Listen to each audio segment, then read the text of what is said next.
மந்திர காட்டில் தொலைந்த குட்டி முயல். இப்போது ஒரு இனிய கதைக்குள் நம்மை அழைத்து செல்லலாமா? ஒரு பெரிய பசுமையான காட்டின் நடுவில் ஒரு மெல்லிய வெள்ளை நிற குட்டி முயல் சந்தோஷமாக வாழ்ந்து கொண்டிருந்தது. அது இன்னும் மிகவும் சிறியது. உலகத்தை பற்றி கற்றுக்கொண்டிருக்கும் ஒரு ஆர்வமுள்ள குட்டி.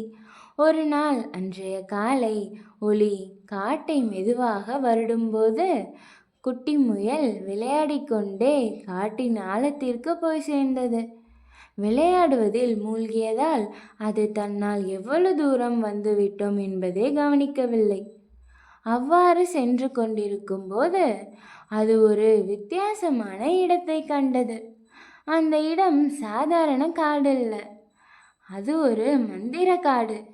அங்கிருந்த பெரிய மரங்கள் மெதுவாக ஒளிவிட்டன. பட்டாம்பூச்சிகள் மென்மையாக வெளிச்சத்தில் பறந்தன.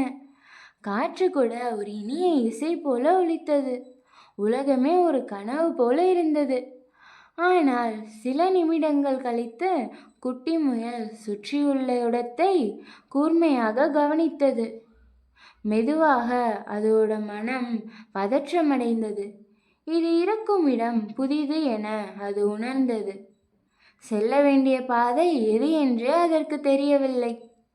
அது வழி தவறிவிட்டோம் என்பதை உணர்ந்தது. குழந்தைகளே, அப்படிப்பட்ட நேரங்களில் பயப்படுவது இயல்பு. ஆனால் குட்டி முயல் ஒரு முக்கியமான விஷயத்தை நினைத்தது. அதை எப்போதும் பாதுகாப்பாக வைத்தது. அதன் சின்ன துணிச்சல் அதை மனதில் வைத்துக்கொண்டு அது மென்மையாக முன்னேறத் தொடங்கியது. மந்திர காட்டின் ஒளி விடும் மரங்களை அது கவனித்தது. அந்த ஒளி தூரத்திலிருந்தும் தெரியும் என்பதை உணர்ந்தது. அவை இருக்கும் திசையை பின்பற்ற முடிவு செய்தது.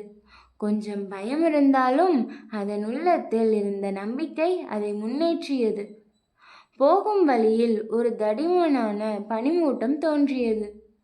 அது திரும்பி பார்க்க தோன்றினாலும் ஒளி திசை சரியான வழியை சொல்லும் என்று குட்டி முயல் உறுதியாக நம்பியது. அந்த நம்பிக்கை சரிதான். பனிமூட்டத்துக்குள் ஒளி மெதுவாக வழி திறக்க குட்டி முயல் தன்னம்பிக்கையோடு தொடர்ந்து நடந்தது.